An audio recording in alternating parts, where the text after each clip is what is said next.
കുറച്ച് cinema സെലക്റ്റീവായിട്ട് choose ചെയ്തതാണോ അതോ സിനിമകളുടെ കഥകളിൽ വരുന്ന മാറ്റം കാരണമാണോ ഒന്ന് മാറി നിൽക്കേണ്ടി വന്നത്? അല്ല, ചിലപ്പം കഥ സിനിമ ഓൾറെഡി കൊറോണയ്ക്ക് ശേഷം മാറി. പിന്നെ അത് കൊറോണയ്ക്ക് തൊട്ട് മുമ്പ് വരെ കള്ളൻ ഡിസൂസ, പിന്നെ ഉപചാരപൂർവ്വം ഗുണ്ടാജയൻ, ഷൈലോക്ക് ഒക്കെ ആ സമയത്ത് ചെയ്ത് ഇറങ്ങിയ പടങ്ങളാണ് ആ സമയത്ത്.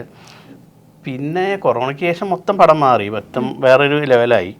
പിന്നെ സാധാരണ നമ്മൾ വിചാരിക്കില്ല, കാരണം ഒരു കോമഡി ഇപ്പോൾ നമുക്ക് റൗണ്ടുള്ളല്ലോ, റൗണ്ട് കഴിഞ്ഞ് ചിലപ്പം ഇരിക്കും, കാരണം ഇങ്ങനെ കയറി ചിലപ്പോൾ ഇങ്ങനെ ഇറങ്ങി തിരിക്കും എന്നുള്ള ആണ് വിചാരിച്ച്. അതായിരിക്കും ചിലപ്പോൾ. ചേട്ടൻ സെലക്റ്റീവായിട്ട് റോൾസ് ചൂസ് ചെയ്യും? ഞാൻ സെലക്റ്റീവ് ആവലേ ഇല്ല, കാരണം എന്താ കിട്ടണെന്ന് വെച്ചാൽ അത് അഭിനയിക്കുക എന്നല്ലാതെ, കാരണം നമ്മളെ പണി ഇതാണല്ലോ. അപ്പം അതിന് പിന്നെ നമ്മൾ സെലക്ട് ചെയ്തിപ്പം ലാലേട്ടനൊരു പടം ഫുള്ള് കമ്മിറ്റ് ചെയ്ത് സ്ക്രിപ്റ്റ് കേട്ട് കമ്മിറ്റ് ചെയ്തൊരു പടം ഞാൻ പിന്നെ സെലക്ട് ചെയ്യേണ്ട ആവശ്യമുണ്ട്? എനിക്കൊരു റോള് കിട്ടുമ്പോൾ പോയി അഭിനയിക്കുക എന്നല്ലാതെ അറിഞ്ഞ ഒരു സംഭവം അത് മാത്രമേ. പിന്നെ അല്ലാതെ ഇപ്പം ഞാനിപ്പോൾ വന്നപ്പോൾ കുറേ കാര്യങ്ങൾ എന്നെപ്പറ്റി ഫുൾ പറഞ്ഞിട്ടുണ്ട് എന്നുള്ളത് ഞാനിപ്പോൾ അറിഞ്ഞിട്ടുണ്ട്, അറിയാം. അപ്പം അതിന് ശേഷമാണ് ആ ഒരു ഇൻ്റർവ്യൂ വന്നിട്ട് പിന്നെ ഇൻ്റർവ്യൂ ചെയ്യുന്ന ആൾ എൻ്റെ അടുത്ത് അങ്ങനെ ചോദിച്ചപ്പം, കാരണം എന്തുകൊണ്ട് മാറി നിന്ന്, എന്താണ് ഇതിൻ്റെ വിഷയം, ചേട്ടൻ മനഃപൂർവ്വം മാറി നിന്നാണോ? അപ്പം ഞാൻ ഇതിനെപ്പറ്റി അറിഞ്ഞതുകൊണ്ടാണ് ഞാൻ അതിലങ്ങനെ ഇന്ന മാതിരി സംഭവം ഉണ്ടായി, അതായിരിക്കും എന്ന് ഞാൻ പറഞ്ഞു. ഞാൻ മനസ്സിലാക്കിയെടുത്തോളം ഹരീഷ് അതൊരു ഒരു ഒരു പരാതിയായിട്ട് ഒരു ചാനൽ വിളിച്ചു കൂട്ടിയിട്ട് ഒരു കംപ്ലൈൻറ്റ് പറഞ്ഞതല്ല എന്നാണ് എനിക്ക് തോന്നുന്നത്. ഒരു ഇൻ്റർവ്യൂക്കിടയിൽ ഒരു ചോദ്യം ചോദിച്ചു, അത് കറക്റ്റ് ആ സമയത്ത് ഒരു ഉത്തര സമയത്ത് പറഞ്ഞു, ആ സാധനം പൊങ്ങി വന്നതെന്നല്ലാതെ ഒരു ഇതിനു വേണ്ടി അങ്ങനെയാണ് എനിക്കത് എപ്പോഴോ പറയാം. ഒരുപാട് വർഷമായ സംഭവം, ഒരു 3-4 വർഷം മുമ്പായ സംഭവമാണ്. അപ്പൊ നമ്മുടെ പക്ഷെ ആ സമയത്ത് എനിക്ക് വീട് പണി നടക്കുന്ന സമയത്ത് എനിക്ക് പൈസ ആവശ്യമുണ്ടായി, ഞാൻ തിരിച്ചു ചോദിച്ചു എന്നുള്ളത് സത്യമാണ്. പക്ഷെ വീട് പണി കഴിഞ്ഞ് വീട്ടുകൂടലൊക്കെ കഴിഞ്ഞ് കാലങ്ങൾ കുറേയായി. അതെ, വീട് താമസം കഴിഞ്ഞിട്ട് ഇപ്പൊ 2 വർഷം ആവുന്നു.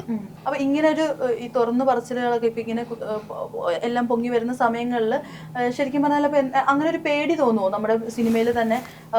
ഒരു പേടി എന്നോട് ഞാൻ വണ്ടി മുന്നിൽ വിടാ, ഈ ബാക്കിൽ വന്നാ മതി, പെട്ടെന്ന് എന്തെങ്കിലും അറ്റാക്ക് വന്നു എനിക്ക് കരാട്ടൊക്കെയാന്ന്. അല്ല, സീരിയസ് ആയിട്ട് ഞാൻ അല്ലാതെ തന്നെ ചോദിച്ചതാ. പറയാൻ പറ്റില്ല, ഇനി ചെയ്തിട്ട് സിനിമയെന്ന് മൊത്തം ചവിട്ടി പുറത്താക്കുക എന്നുള്ളത് അറിഞ്ഞൂടാ. പേരൊക്കെ പുറത്ത് പറയുന്ന സമയങ്ങളിൽ അതാ ഞാൻ ചോദിച്ചത്. അല്ല, അത് ഇപ്പം ഇങ്ങനെ എൻ്റെ വൈഫിനെ വിളിച്ച് ചോദിച്ചു, ഇനിയിപ്പം എറണാകുളത്തേക്ക് പോകുമ്പോൾ എനിക്ക് ടെൻഷനായി, പ്രശ്നമായി, വെറുതെ ആവശ്യമില്ലാത്ത ഓരോന്ന് പറയണ്ട, പോട്ടെ, നിങ്ങൾ ഇനി അങ്ങോട്ടൊക്കെ ഷൂട്ടിനൊക്കെ പോകുമ്പോൾ വിഷയമല്ലേ ഒക്കെ. ഇപ്പം വീട്ടുകാർക്ക് മൊത്തം ടെൻഷനായി. നമ്മളിങ്ങനെ ഓരോന്നൊക്കെ പറയുമ്പോൾ ഫാമിലിക്ക് ഭയങ്കരമായിട്ടുള്ള, കാരണം നമ്മൾ വിട്ട് നിൽക്കുമ്പം, കാരണം നമ്മളിവിടെ ഷൂട്ടൊക്കെ ആയിട്ട് എറണാകുളത്ത് വരുന്നതല്ലേ, അപ്പം എന്തോ ഒരു പേടി ഉണ്ടാവില്ലേ. മനസ്സിലായി. ഞാൻ അപ്പോഴും പ്രസ് മീറ്റിന്റെ സമയത്താണെങ്കിലും ഇപ്പോഴാണെങ്കിലും എപ്പോഴും നോക്കുന്നത് നിർമ്മലേട്ടനാണെങ്കിൽ ഇതേപോലെ ലൈക്ക് അങ്ങനെ ഒരു ബെസ്റ്റ് ഫ്രണ്ട് അങ്ങനെ കൂടെ നിൽക്കുന്നതായിട്ട് ഫീൽ ചെയ്യുന്നു. അതായത് എന്ത് പറയാനാണെങ്കിലും ഒരു കൂടെ ഒരു സപ്പോർട്ട് അല്ലേ, അങ്ങനെ എനിക്ക് ഫീൽ. അല്ല, ഞാനിപ്പോഴും സപ്പോർട്ടിൻ്റെ അല്ല, ഞാനിപ്പോഴും പറഞ്ഞത് ഇതൊരു കുത്തിപ്പൊക്കലോ ഇതൊരു പകപോക്കണയോ ആളല്ല. ഈ 25 വർഷം കൊണ്ട് ഞാൻ മനസ്സിലാക്കിയെടുത്തൊരു കാര്യമാണ് ഹരീഷ്. അല്ലെങ്കിൽ അതൊരു പ്രശ്നമാക്കി ഒരാൾ ലൈഫിൽ ഇങ്ങനെ സംഭവം ഉണ്ടാക്കിയെടുക്കണം ചിന്തിക്കുന്ന ഒരാളല്ല.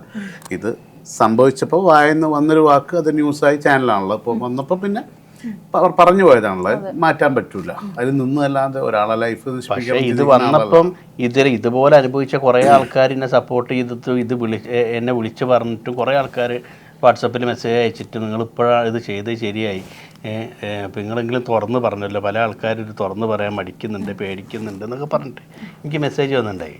മനസ്സിലായി. ചേട്ടാ, ഇങ്ങനെ ഒരു ഹ്യൂജ് എമൗണ്ട് ഒക്കെ ഒരാൾക്ക് നമ്മൾ കൊടുക്കുക, 20 ലക്ഷം എന്ന് പറയുമ്പോഴത്തേക്ക് ചെറിയ എമൗണ്ട് അല്ല. അപ്പോൾ അതൊക്കെ നമ്മൾ കൊടുക്കാന്ന് പറയുമ്പോഴത്തേക്ക് ചേട്ടൻ എല്ലാവരും അങ്ങനെ കണ്ണടച്ച് വിശ്വസിക്കുന്ന കൂട്ടത്തിലാണോ? ഞാൻ സത്യം പറഞ്ഞാൽ കടം കൊടുത്ത ഒരാൾക്കാർ എനിക്ക് തിരിച്ചു തന്നില്ല. കാരണം നമ്മളൊരാൾ ബുദ്ധിമുട്ട് പറയുമ്പോൾ നമ്മൾ കൊടുത്തു പോകും, കയ്യിൽ വെച്ചിട്ടില്ല എന്ന് പറയില്ല. ഇല്ല.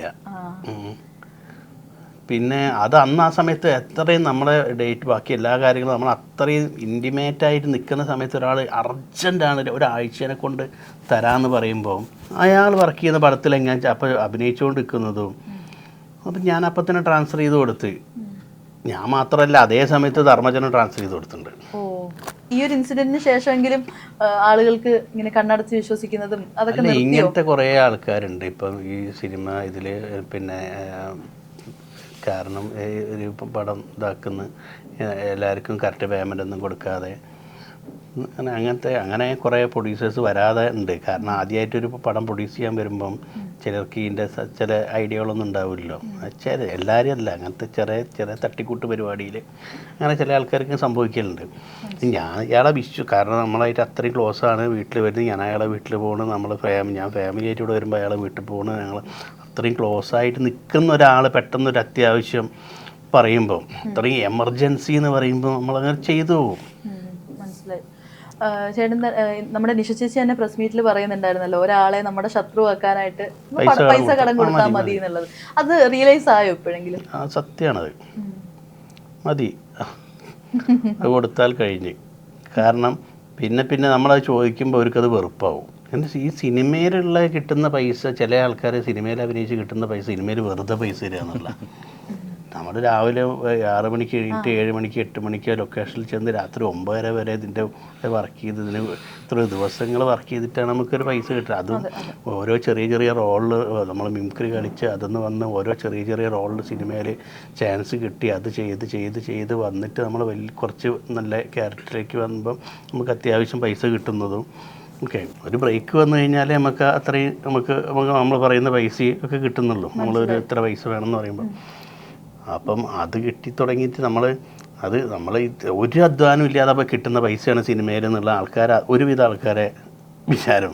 ഇപ്പം ഒരു സിനിമയിൽ അഭിനയിക്കുന്ന ഒരു കാറ് വാങ്ങിയപ്പം ഞാനൊരു കാറ് വാങ്ങി, ഒരു കീ.